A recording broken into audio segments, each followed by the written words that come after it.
Hello, good morning, good evening, good afternoon, whenever you're seeing this. I'm Jonathan Bengal here, host of Naked Tax Talk Raw, where we get down to the naked truth about our personal lives, our business lives, and of course, our monetary lives. You know, I'm often asked, Jonathan, why is it that you show up on your show naked? And the truth is because nakedness is my way of showing courage. Now, today, though, I'm actually not bearing my full-on chest, so to speak, because it's freaking cold here in my office right now. And believe it or not, we in Phoenix think that 60 degrees is truly winter weather. I'm just saying. But it is cold, so I'm wearing my fabulous jacket, which has inspired everything from logos to the name to the list, you name it.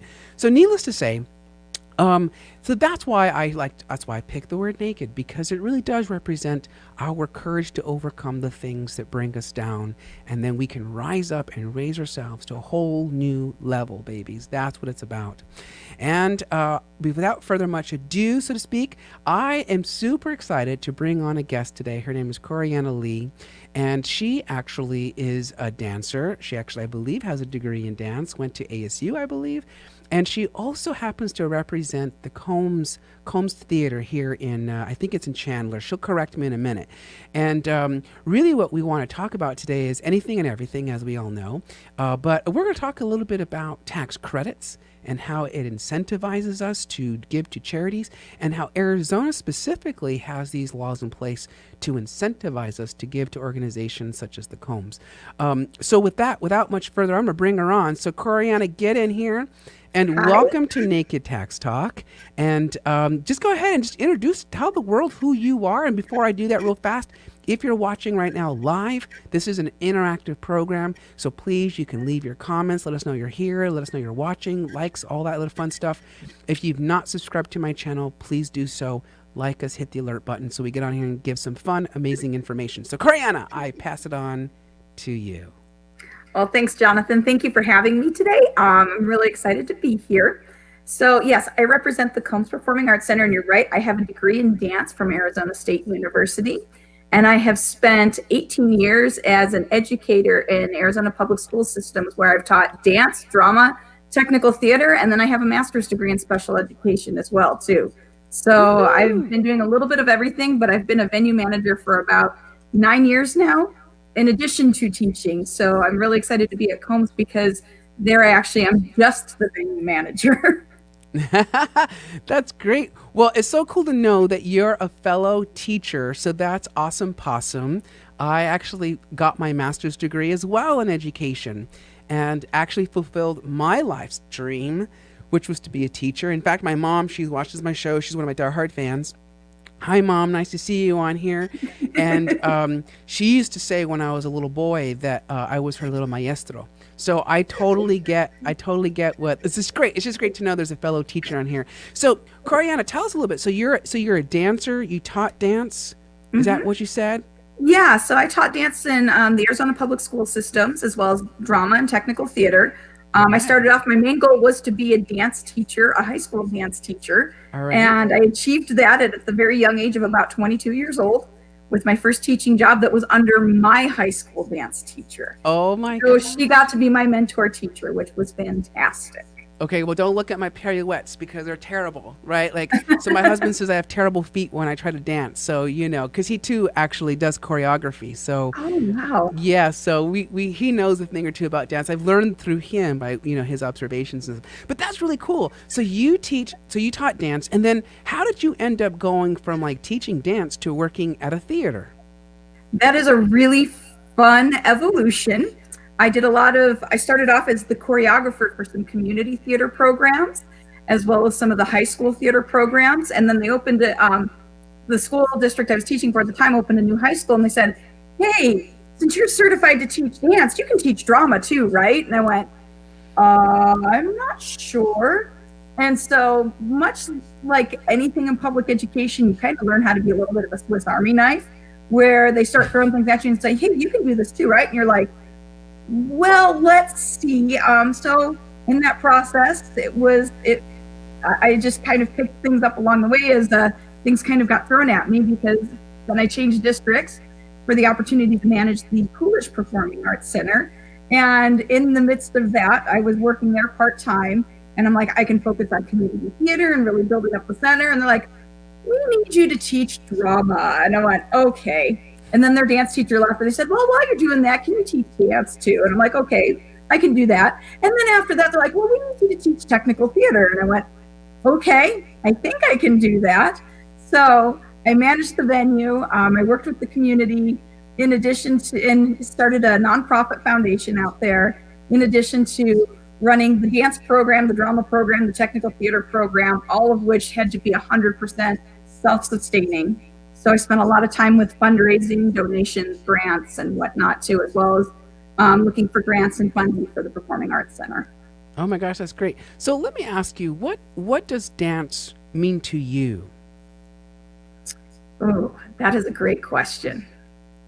Dance, I would say, is the language of movement, and almost in a lot of ways is my first language. I think we understand probably much more visually than we ever do verbally. Because if we notice, language is the last thing to develop. The first thing we start noticing as babies and infants is facial expressions, movements, and being able to read people. So dance has kind of become a second language, so to speak, for a great way of self-expression and emotion. Wow. And I just was very, very passionate about it and loved doing it, and wanted to be a ballerina. And then I wanted to be a rockette, but found out I was a little too short at the time to do that. So, but yeah, no, dance was always a passion of mine from the time I was tiny. Since I was 3 years old, my mom put me in my first tap dance class.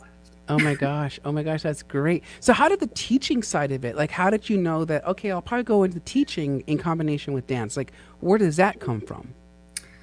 My high school dance teacher, that's where that came from. I ran into my high school dance teacher, my junior, senior year in high school here in Phoenix, was really inspirational to me. Her husband was also the theater director too, so to see the two of them work in tandem, I loved being in their productions. I loved being in the dance concerts. The way she taught, her style just absolutely spoke to me. So it was an absolute privilege when my first year teaching right out of college, I got to work with her. So I decided after I met her that I wanted to be a high school dance teacher, probably about my junior year. That's so cool. So then you go from like, okay, I'm going to teach and I'm going to do dance, and then you find yourself now. Because are you not teaching now? Are you actually you're full-time managing a I'm performance full-time center? manager right now. Wow. I do help out and support. I've been a guest teacher for programs and programs on the campus, because I do work for the J.O. Combs Unified School District. Okay. And so I work on the Combs High School campus. So I've been kind of a guest teacher and a guest speaker in some of the performing arts classes. And then I kind of cover classes as needed too, because again, we kind of have to be jacks of all trades and do all things. And so, but it's a great way to kind of keep me in the classroom and keep me in touch with the kids and what's going on, because ultimately what I'm doing at the Performing Arts Center is to support the kids and the teachers. That's awesome. So I do need to be in touch with them.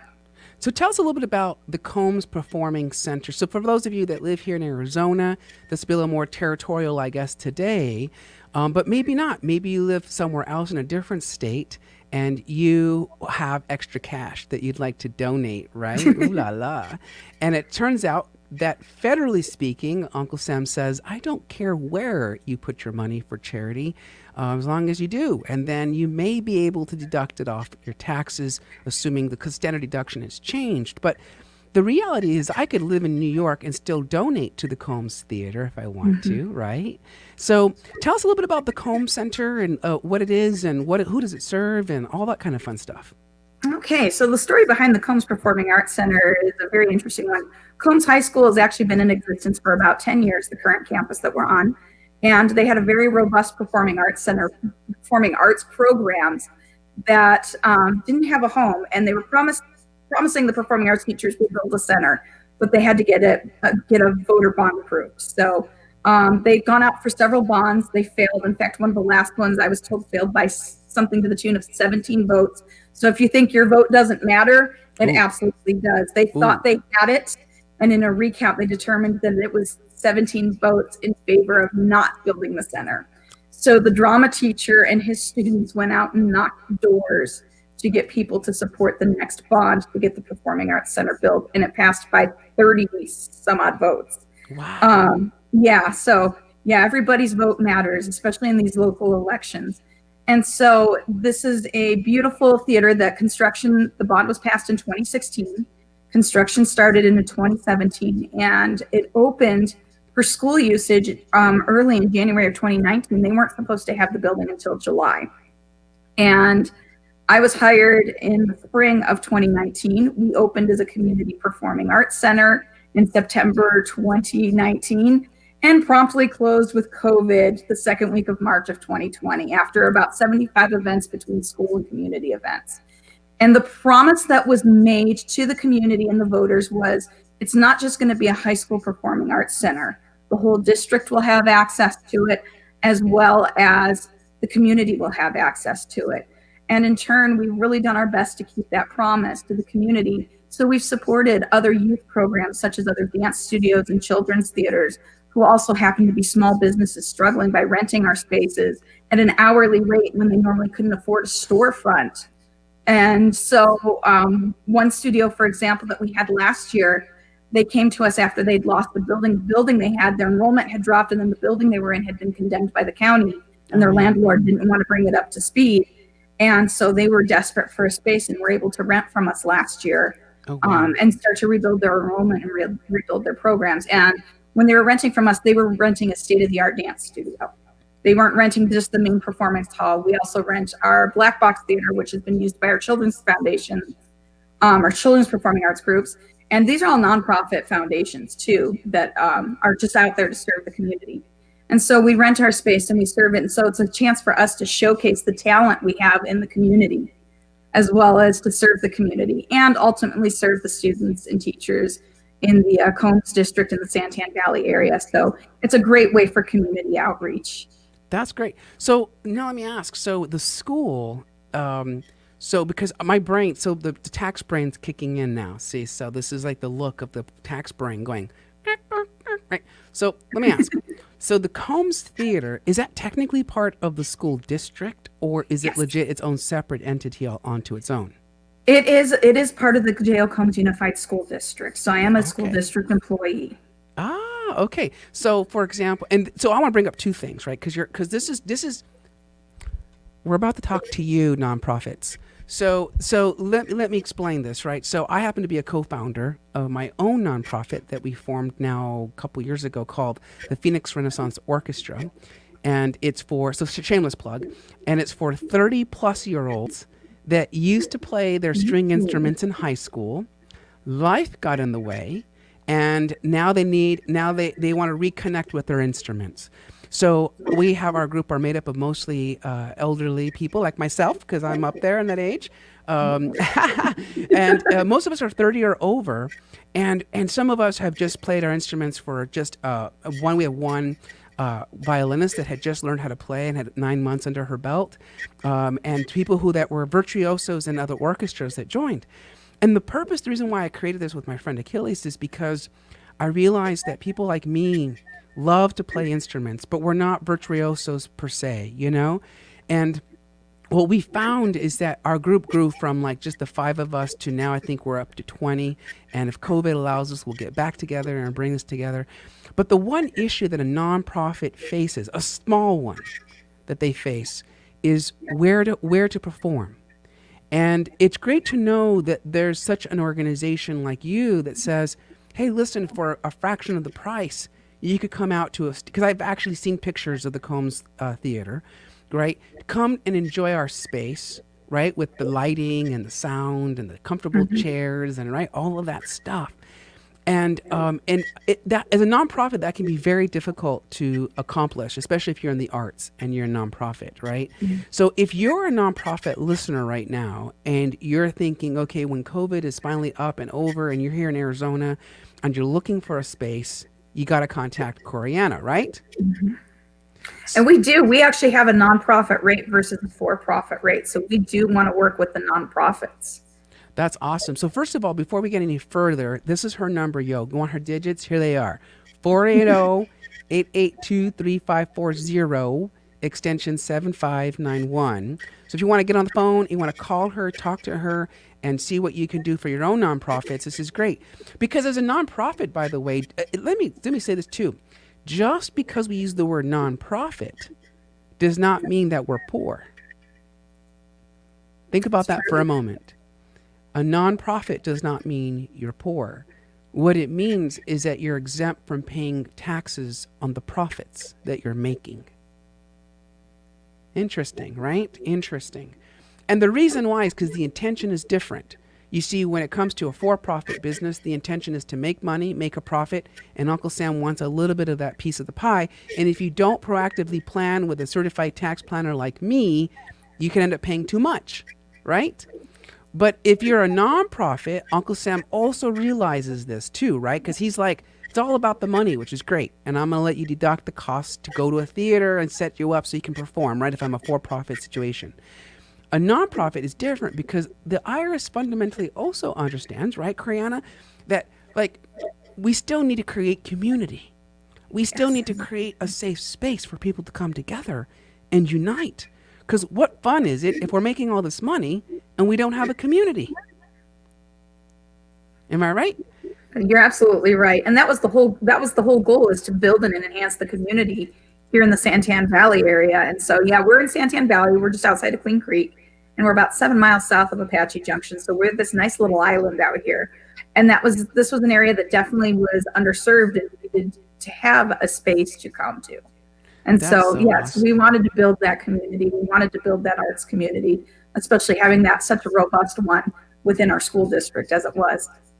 So how does the Combs Theater, if I may get nosy, how does it generate its revenue? How does it generate its donations and so forth? Well, we are not, because we're still so new, we are not set up to generate donations yet. Okay. What we do, rent the facility. So that's how we're creating our revenue right now, is through rentals of the facility. Okay. Whether it be for a concert, rehearsal, performance, dance studio, dress rehearsal, speaking engagement, continuing education presentation, business presentations. We can accommodate a lot of different things. That is so cool. So so now I assume then, because it's part of the school district, the funding, a lot of it would come through the district funding, correct? Correct. Okay.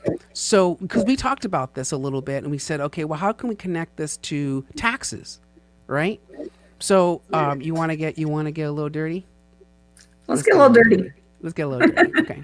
All right, let's try it. Let's see if I can get there. Okay. So, what we're talking about is you've got a school that operates on our tax dollars, correct? Correct. Okay. Let's talk about this. So, listen up, right? So, a lot of Americans, a lot of taxpayers, fundamentally don't enjoy the idea of paying taxes. And in fact, it's my sole job as a tax planner to ensure that we mitigate those damages as much as we can to a business owner, right? As much as we can. And it's the employee, the W-2 earner, that's going to pick up all the taxes, right? There's no real major wiggle room. So those taxes that we pay are helping to fund, like, our education. Property taxes, right, help to fund our education. Sales tax helps to fund our education. At least we think it does. I mean, in some states it does a better job than others, and we'll say that much, right? Sure. So Arizona got smart. I don't know exactly when, the history of this, but Arizona was like, we can decide if we want the state to decide where to put its money, or we can give the power to the people to decide where to put their money to work. And so we call this a tax credit, specifically for charitable organizations, right? So if I may, because you're a school district, I assume that our donations are going to be slightly restricted versus if I go to a charitable organization and give a donation, right? So yes, we can do educational tax credits, and you can actually earmark them specifically for different things such as visual arts, dance, drama, orchestra, band, and including any of the other programs, not just our arts programs, but even our career and technology education programs. And these groups rely so heavily on that to help fund their programs for things that they need that they may not necessarily be able to get from the district or through the district funding, because there's limitations between the district funding. And eventually the Performing Arts Center will be set up in a way that we can be able to accept that as well too. We're so new, we just haven't gotten there yet, unfortunately. Because the naked truth is that when the money isn't available in the coffers, what's the first thing that gets cut? The arts. The arts. It's the first thing. Cut back, come back on the drama, cut back on the violinist, or the orchestras and the bands, and and isn't it interesting? Because I think you would argue, I know I would, but how has art changed your life? Art, I think, gives us a tolerance and we're able to accept other people and other things, and maybe some of the challenging consequences, such as what we're dealing right now with the pandemic. I think we can say we're all starving for things such as live music, live performance again, concerts, being able to go out to museums. These are all things that we have become accustomed to in our normal lifestyle. And now that with the pandemic, it's gone. And we know that the artists are struggling. I mean, fortunately, being in a school, these kids, as long as the school stays open, are able to practice their arts. Now, I will say in a lot of the districts that I've worked in, the arts also had to be, although among the first cut, they were also the most self-sustaining programs as well, too. Wow, that's awesome. That is so awesome. And by the way, I was squeaking a little bit because I got my retainers in my mouth. So I was like, because I thought it was kind of hot and juicy. I'm like, oh yeah. I thought that was just a really cool keep the sound art effect. going. Yeah. Well, so this is interesting. Okay, so let's talk about this. So I can, as a taxpayer, as an Arizona taxpayer specifically, because this is now state level, and federal a little bit. So Arizona basically says, right, that now as of the 2019 rules, because we don't really know what they're going to do coming at the end of 2020, right? So it's kind of hard to forecast that, but we can assume they will do the same thing, right? We can kind of assume. So in 19 specifically, if I was single, all right, so if I was single and I didn't have a ring put on me, then I could have donated $200 and gotten a dollar for dollar reduction in my taxes on Arizona for Correct. 200 bones, right? Correct. So what the state is doing is giving me you too, right? And you out there, the power, think about this for a moment, the power to decide where your money goes. That's pretty powerful, isn't it? In fact, it's so powerful, my lights had to turn off and come back on the screen. But, right, it's like so powerful, right? Like, we get a choice. Now, if I'm married, I can contribute $400, right? Just doubles it up, just $400, all right? And so, again, the power to decide where to put my money. And here's the beautiful thing on the federal side is I still get to claim that as a charitable donation as well.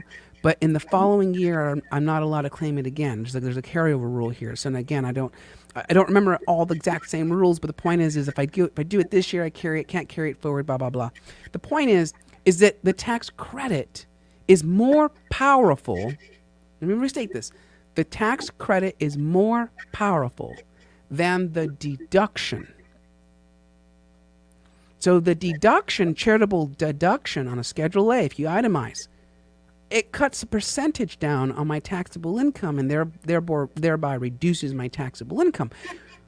But if I want to have a more powerful impact, I go with a tax credit because it's dollar for dollar reduction in my taxes. That's money back in your pocket. So this is a planning tip that I do with my clients. When we anticipate what their Arizona tax bill is going to be, I always tell my clients, you have a choice. You can either pay this estimated amount right now, or we can give it to charitable organizations. So like in this case, right, it's the Combs School District, right, where it's funding the theater, and you put on the memo check for the theater, right, because by law they got to follow your wishes. And so now we get to fund you. I get the deduction, which is great, and I get the power. I get the say. Now let me sweeten the deal. We can contribute, again, this is back for 19. I assume the same will be for 2020. We can contribute up to $400 to a qualified charitable organization. So it's going to be, there's a whole list. In fact, you can find it on the Arizona's website, azdor.gov. And there's a whole list of charities you have to actually qualify and apply. So if you're a nonprofit and you can prove to the state that your organization contributes to the community in a certain way, you can apply to get the same type of benefit so that you can then go to your donors and say, donate to me, and the state will give you up to $400 in tax credits if you're single or $800 if you're married.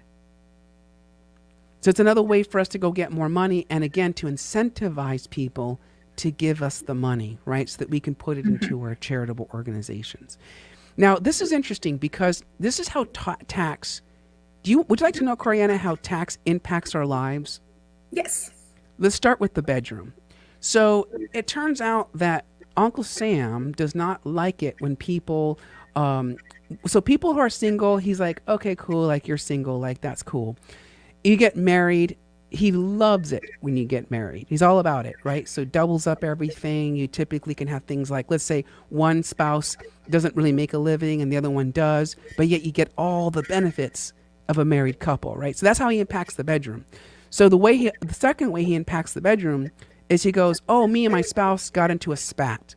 So now we're filing separately, married filing separately. Well, Uncle Sam's a prude. He doesn't like divorce. He doesn't like it when you're separated. He wants you to be happy and together. And so when you separate, he changes the rules on you. And in fact, penalizes you more often than not when you file separately on the returns when you're married. So that's how he impacts our bedroom. He also impacts our decisions as consumers.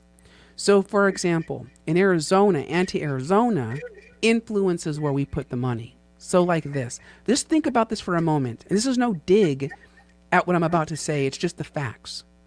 So in Arizona, if I'm married, I can give $400 to a school district and get a tax credit dollar for dollar. But if I don't want that option, I can give up to, I think it's $2,179, give or take. It's around there somewhere. For my tax experts, you guys can go find out. It's almost $2,000. Let's just call it $2,000.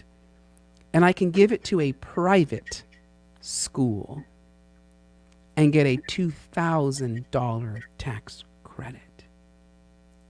So what do you think the state is telling us by those two different rules? What's your take on that, Coriana? What do you think the state's telling us?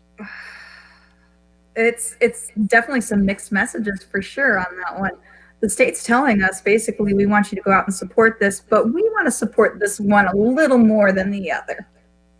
That's exactly it. So see, that's how government dictates to us without us even realizing. It's telling us, and so we do have a freedom of choice, but then there's some liminal pressure, right? Oh, if I give to a private scholarship for private schools, and I give $2,000, man, I got a big, huge tax credit coming up, right? Yep. They get more money as a result of that to do what they got to do to carry out their agenda. And yet it's the public schools, where they kind of get shafted with just a $400, right? So it's kind of fascinating how how taxes can impact us in decisions, and the government does this. This is how it does it. But that's not to say that we don't need to not donate. It just means that now we know there's a reason why behind it. And the state, of course, is saying, do give to public schools and make sure that their lives are valuable. Because, Coriana, tell me, what does the school district do with this money that people donate to you?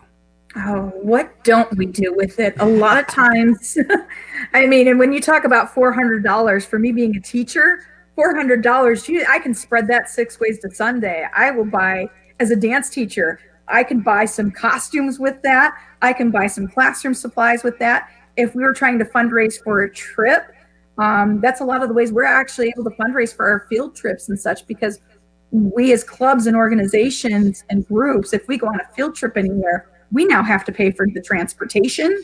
We have to pay for the entrance fee. So if I were to take a group to the Arizona Opera, per se, or Ballet Arizona, that's $300 for the bus for the day, plus the admission for every student in there. And that's what that tax credit is used to provide those educational experiences that go beyond the classroom. Or in the case of, I have 25 dancers And I've only got enough money that we've fundraised, because we had to do all of our own fundraising. We only have enough for 20 costumes. Those extra 5 costumes have to come from somewhere. And so we use the tax credit, and then those items will be reused year after year after year. So the tax credit gets used in a lot of ways. And the beautiful thing about the tax credit is, as opposed to other funding sources from within the school district, we actually, as the educators, can dictate how and where that can be spent. There are laws, of course, for putting some restrictions on that, but for the most part, we can definitely use that for the things we need, as opposed to things like capital funding, which is just for what's in the classroom and that'll last for so many years, versus, we're trying to plan this, or we're trying to bring in a guest choreographer, and we need to pay the guest choreographer to come in, because as much as nice as it would be for them to work for free, they need to get paid too. Isn't that interesting? So let me ask you a question. How much money do you think you spend out of your personal pocket to fund your own classrooms? This is why my husband wanted me out of the classroom, because I needed to get a second job to support it. So on average, I spent, for my dance concerts, out of pocket per semester was about $300 to $400 per dance concert, getting ready for that, for things that we needed, purchasing music, costumes, props, costume pieces, things that we just didn't have the money for in the district that I did by myself. Any of my drama productions was about $400 to $500 per production, and I did 3 productions a year. See, that's already in the again, thousands. It's already in yes. the thousands. My husband, who is also a teacher as well, when I first met him now 12 years ago, coming up on 12 years, he used to spend in the thousands as well. And of course, I'm an accountant, so I have a family budget. And Oh, my husband's in the financial industry too. And so he's like, you either need to find a new job, get a second job, or this just needs to stop. yeah, but that's exactly what happened, because I was going, you're spending, I think on average, he would spend between $3,000 to $4,000 a year in his classroom. And That's this is my average. philosophy. I think a lot of the public are unaware of how much is not available in the classroom. And unfortunately, I think that we as teachers, and I can say that because I was a teacher, that we mask that shortfall. And it comes out of our own after-tax dollars that goes back into the classroom so that we can give our kids, our students, like the best teaching experience possible. And that's what's sad. Because the truth is that instead of giving $2,000 to a private school, because those parents, let's be real here, those parents can afford private school tuition. That's why they're going to private tuition schools, right? Yeah. The public school was designed to take care of the people like me that grew up with shit, grew up with nothing. You know what I mean? Right. They were there for us. And the option, if you do want a wealthy student to go into that classroom too, right? It was supposed to be designed to take anybody. Yeah. And yet we as teachers mask the reality of the funding in the classroom. That is the ultimate truth, right? If teachers would just for once go, listen, do you want to really know what my kindergarten teacher should look like based on the money you give us? You would see half the crap in a classroom. Mm-hmm. You know what I mean? You'd see half the beautiful things going up on the walls. Everything that you see, everything that you see on the walls, everything that's in there, that's all teacher funded. And in addition to that, I want to piggyback on that a little bit too, is Jonathan, our time. Yes. How much time do we spend? Everybody thinks that teachers have all these summers off, that we're doing all these, that we have these breaks. And the reality is during those breaks, we are doing more lesson planning. We're buying more stuff for our classroom because we know what the next unit coming up is. We are attending professional development much of the time on our own dime. And and then we're working hours. And so we don't get off at 3 o'clock like everybody thinks we do. Yeah. If go to drive by any high school, those teachers are all working as coaches and everything else. And they're there till 8, 9, 10 o'clock every night for a $1,200 stipend for the next 3 months. Yeah. My husband does that Just too. to earn that extra money. All for the extra money. You nailed it. And that's the sad state of our education in this world. And yet we bitch and complain about the taxes. Well, Arizona has given us a solution. We can use tax credits to change the outcome, even if a little bit, even if $200, $400, a little bit. But it's still not enough, isn't it? Still not enough. Still not enough. No. Because unfortunately, we now know where it stands as a state, right? And what you can do out there as voters, and what's the beautiful thing about being an American, and I might throw on top of that, is the option to go out there and get the signatures and make a proposal and bring it to the front and let the voters decide finally that we should take care of the teachers, take care of the students, because that is the number one fallacy that I think a lot of us tell ourselves that don't work in the classroom, that teachers don't work, that have an easy job. And I taught for 4 years. I did. And I was one of those teachers that went to work at 6 in the morning and stayed until, in the beginning anyways, until like 7, 8, 9 o'clock at night, right? Mm-hmm. And unfortunately, because I'm an accountant as well, I did the math. And what I realized is that my hourly pay was $2.50 an hour as a teacher. $2.50. Keep in mind, teachers have not, other than the 20 by 20 that we got a couple of years ago after 50,000 of us marched on the Capitol. Other than that, that was the first pay increase we'd had in 10 years since 2008. Yes. Imagine, if I may shift it for a moment, imagine you, the entrepreneur, still charging the same prices you were charging 10 years ago. Let that sink in for a moment. Because a lot of us, I know right now, 2 months ago, my rates aren't the same. They're already different, right? That's how fast it changes. Which, by the way, I just put a quick little side note. When salespeople say to you, you should buy now because we don't know what tomorrow is, tonight's the deal, sometimes that's true. True. But seriously though, right? Like teachers get shit on a lot by the public.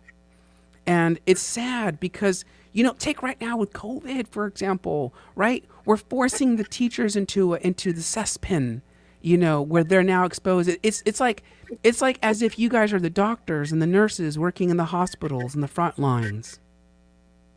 Coriana, what have you done in your classroom? We were told we were frontline workers. We were told we're frontline workers. But frontline workers, at least, you walk into a grocery store, they're given masks, they're given gloves, they're given cleaning supplies and whatnot to at least do their job somewhat safely.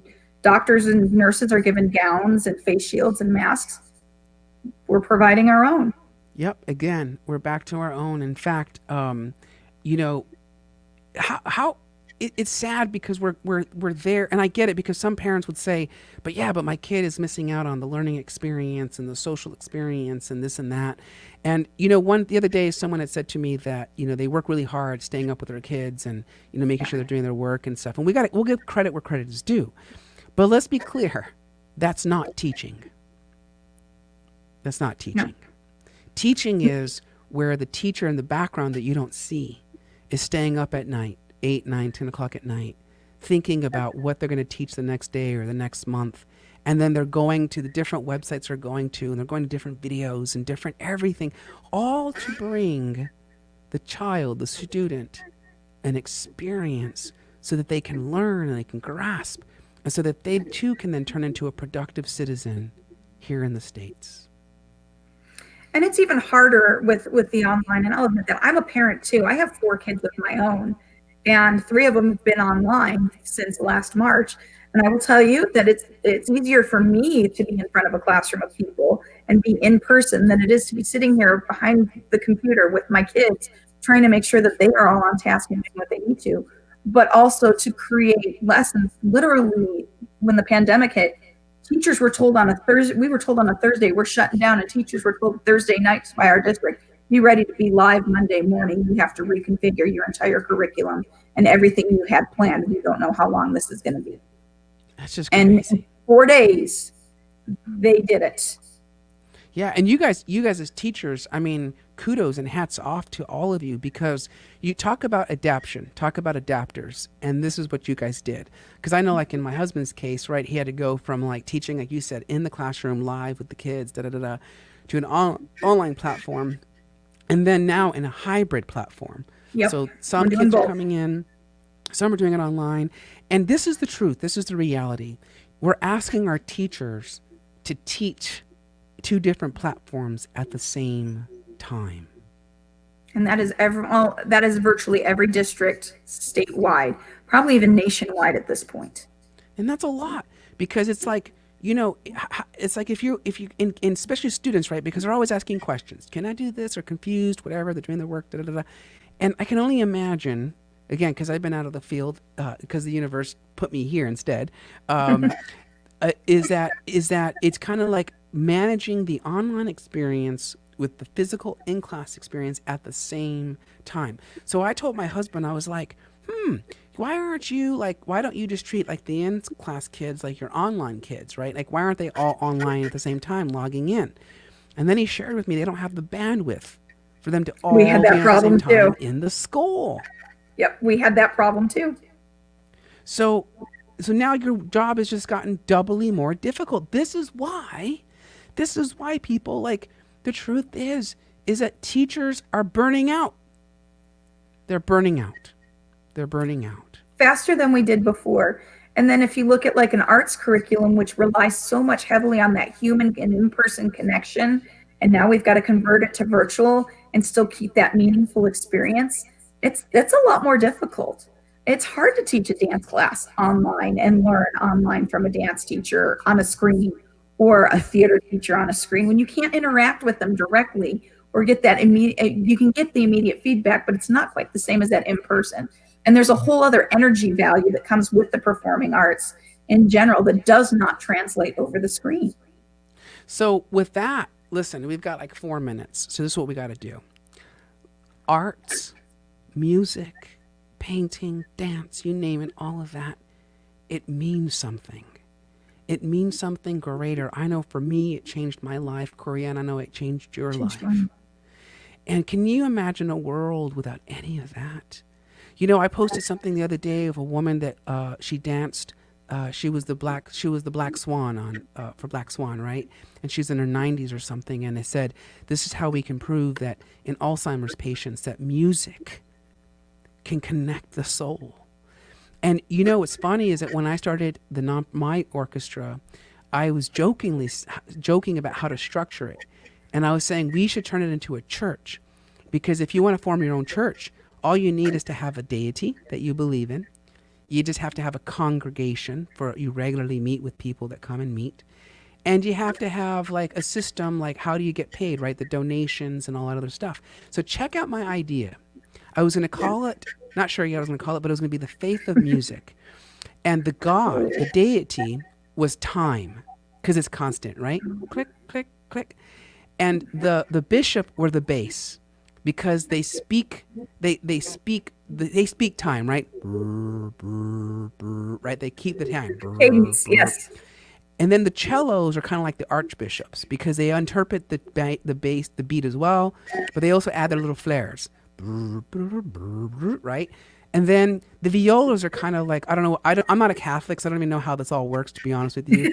But they're like somewhere else right underneath the archbishop, right? And their job is to make the melody kind of pull out the middle sound of the orchestra, right? The sound that kind of adds volume, adds bass, adds, and it pulls it up. And then you've got the congregation, which are the violinists, right? Right? So the reality is, I thought that would be the greatest religion in the world, because time, right? 1, 2, 3, 4, 1, 2, 3, 4. Or I think in dance, you guys go 1, 2, 3, 4, 5, 6, 7, 8, right? Like Yes. that. And then I We think you get count to to, 8. Yeah. That's yeah, why you we're count not good at math or counting. well, if it helps, I could never get the 1, 2, 3, 4. Anyways, when I play, I just let my body kind of do the 1, 2, 3, 4, which doesn't always work, but I digress. So the number one thing when you play music, count the beat. 1, 2, 3, Yes. 4. 1, 2, 3, 4. And it's funny. So I started riding my bike, the Peloton. I've been on it now a month. And the cadence is actually the rhythm. So they'll say, like, if you want to be cycling to the rhythm, you got to be going 102, 110 or whatever. And so you're trying to get the downbeat. Like, dunk, dunk, Yeah. dunk, dunk. Anyways, listen up, folks. In Arizona specifically, they let you dictate where you spend your money, your tax dollars. You can give $200 if you're single to a public school. You can give $400 if you're married to a public school. You can give $400 to a qualified charitable organization, or $800 if you're married. Go to azdor.gov to find out more about which organizations would qualify for this. But here's the truth. Every nonprofit, including our schools, rely upon you to continue to give back to the community, because it's not fun when you're the only one vibrating upwards. It makes sense when we bring everyone together and collectively together rise up together to make our lives all that much more powerful, meaningful, and amazing. So if you are finding yourself wanting to spend some money and to gift and to get a tax credit, you can reach out to Corianna Lee. You can call her 480-882-3540, extension 7591. Send her an email, clee@jocombs.org. You can also find out more on their website at jocombs.org. And there, I assume you can make donations as well. And here's the truth. Any Arizona public school qualifies for this. Yes. Because the truth is we all live in a world of abundance. And the truth is, if you don't want to give it to Combs, we're asking you to because she's a guest on my show, okay? But if you don't want to give it to Combs, then turn to your local school and donate to them. Because the truth is they all need you. We all need you. We do. So please know that's what they're doing. That's what we're about. Uncle Sam, Anti-Arizona are incentivizing us to donate. And this is how tax credits impact our ability to give. So if you've enjoyed my show, I want to say thank you so much. Thank you so much, Corianna, for being a guest on my show. What would be a last statement you would make to my guests as they hear this show? You know, as we've talked about the arts, come and join our symphony, be part of our collective voices, and raise up our education and our arts programs here, because there's so many great arts programs in the state, and even nationwide too. And especially at a time when we're all starving for some sort of being uplifted, the arts are the place to find it. The arts are what saves lives ultimately in the end. It's true, because you know what? I thought about this today. I have a visionary coach, and I said, I don't have a place to express my anger. I don't have a place to express my frustrations, right? Because I like to believe I'm very always positive and uplifting, and I think that's important, right? To always try to be in that state of mind. But sometimes we get pushed down, or we get bullied, or whatever, and we go into this world, and we need a place to go to express. And I know art is one area that we get to express. So what a great thing. So listen, next week I got a guest. Who that guest is, I don't know. Let me go pull it up. And then I will tell you who that is, I think. And also, just so you know, Thanksgiving's coming up. And I don't know if I'm going to be doing a show or not, but we'll find out. And I got to give thanks to you, Corianna. Thank you so much for being a guest here on my show, talking about Thank you for having me. The Art Center. And listen, if you're watching and you got a little bit inspired by this, jocombs.org. Reach out to Corianna directly, 480-882-3540, extension 7591. You can donate up to $200 if you are single, $400 if you're married. You indicate on the memo of the check how you want the money to be spent, which is the theater itself, the Combs Theater. That is important. Thank you all to all of my guests, to my viewers from all over the world now that see me every single time I get on my show. And next week, we're going to be talking about vegetables. So we're going to have Alexis Braunfeld is going to be on my show. We're going to talk about veggies and the importance of eating our veggies and getting in those essential nutrients to continue to make us sharper and better, specifically in our business. Listen, by the way, if you are a Schedule C filer, in theory, you could give some of your profits away as a donation to the schools. It's going to impact you at your personal level. So even though you write the check out of your own business checking account, if you're a Schedule C filer, it's actually going to appear on your personal tax return. And I believe if you're an S corporation, you can also make the donations. I forget there's a loophole there. There's some stickiness there, but I believe it kind of flows through down to your personal return. You pick it up there on the personal return. So the point is that us business owners, we can actually use our dollars as business owners and give the money away. It just will impact you at your personal tax return. Without much further ado, thank you everybody for watching. May you all have an amazing evening. And always remember, it's all about the mucho, mucho, mucho dinero.